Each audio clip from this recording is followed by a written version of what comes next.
So the first commercial review went well, and I've had a couple requests for commercials, but I will get to them because I think it's hilarious to do. But the next one I have to do is one of my biggest pet peeves, and I'm actually going to show you 3 of their commercials, and it will be for Quiznos. So let's get started.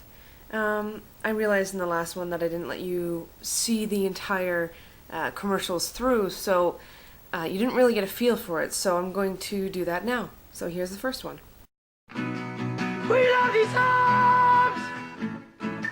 Subs are $1 off when you bring in a coupon! I'm sorry, I know what I said, but I can't. First of all, what the hell are those? In researching it, they were called or referred to as sponge monkeys. So I don't even know. I don't know. First of all, they're creepy. And second of all, the song sounds like a couple of their employees got together while drinking and made this song and thought it was the best stuff ever, and so put it on the commercial, which is not appealing. First of all, again, creepy, and second of all, really annoying. Continue. All things to eat, oil changes! Only rise up for blocks! Besides the fact that those are, 4 of maybe the most random things, 3 of the most random things to spend money on, the commercial is misleading in the fact that it makes you believe you'll have enough money for an oil change, a pony ride, or, most expensively, hair plugs. But, nonetheless, it's exciting, right? You can put money in your change jar for the hair plugs you've been wanting for years. Any coupon box! Beware of paper cuts! The Quiznos subs! Quiznos. Toasty. So right there, that's highly annoying and creepy. Just when you thought that, maybe they'd move on and do smarter advertising and a little less creepy, they do about 3 more of the Sponge Monkey commercials, and then they switch to something like this, which is not less creepy at all. Scott, I want you to do something. Not doing that again. I burned. I don't think I want to know what he's talking about. We both enjoyed that. Say what? Now I want you to introduce my greatest creation, the new Toasty Torpedo. The new Toasty Torpedo? Yes, Scott. You make one. Me? Put it in me, Scott. Oh, hell no. See, that line right there just made this commercial rating 14A.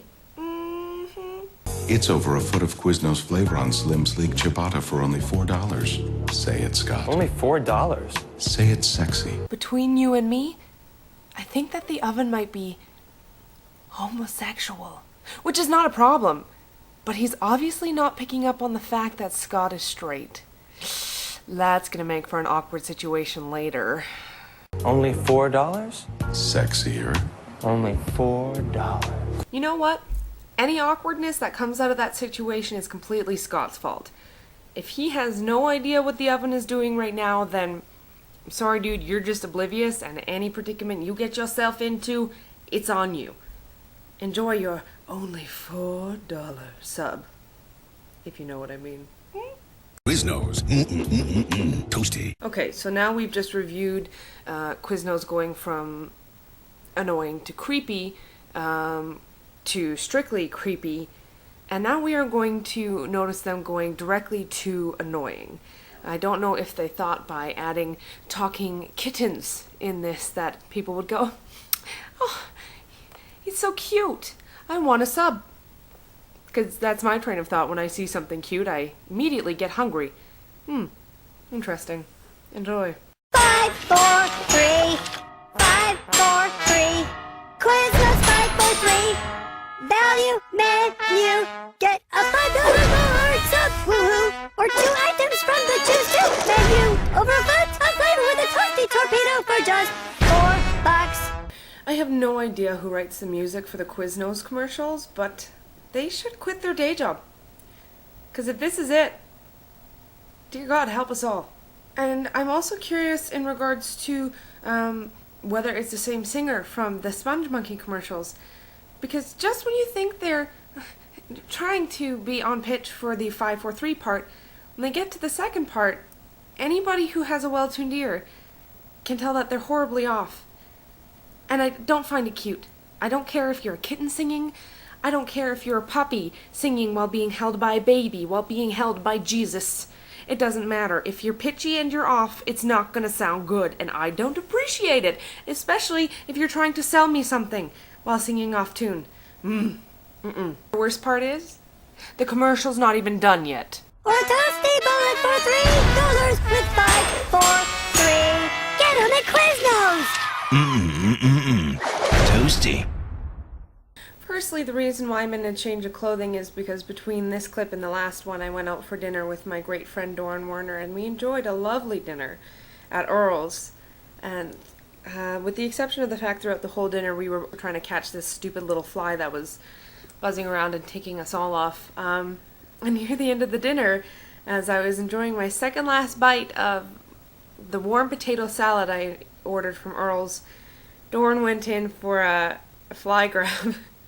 And instead of grabbing the fly, he shoved my hand, which had a forkful of potato salad, and it flung all over me, the sweater I was wearing, my pants, and the booth. So, needless to say, it changed when I got home. Doran feels horrible. I thought it was hilarious. Though the first couple seconds I was in shock out of wondering what just happened and why. It was entertaining.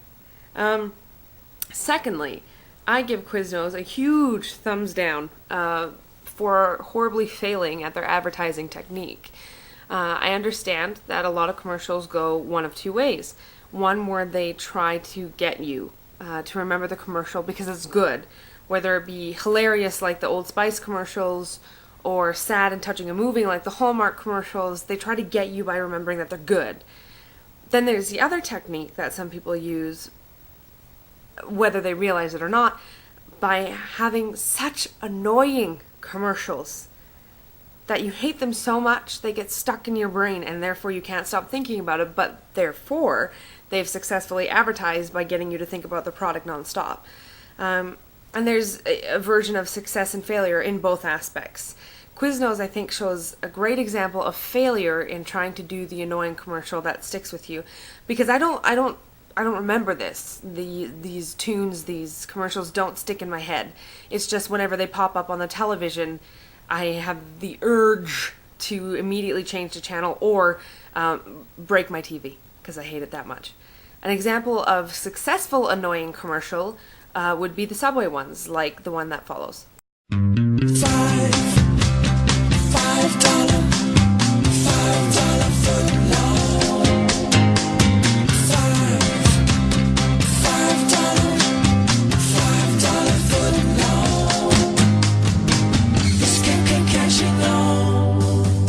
To say thanks for making Subway footlongs famous, get any piled high regular footlong for just $5. $5 footlongs. Hurry, a celebration this great won't last long.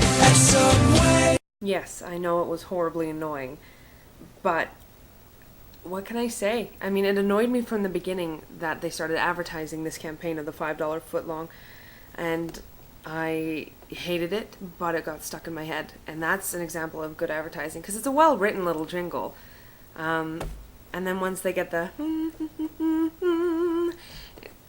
it just gets in there. It drills its way into your mind and stays. Like me! And after months and months of hating it and being annoyed with it, I started tolerating it, and now when it comes on the TV I dance to it because I like it. The only downside is that whenever anybody says $5 or $5, that's the only thing I think of. But in saying that, that goes to show the perfect example of a commercial that can be annoying, but in a good way. Eh? $5 foot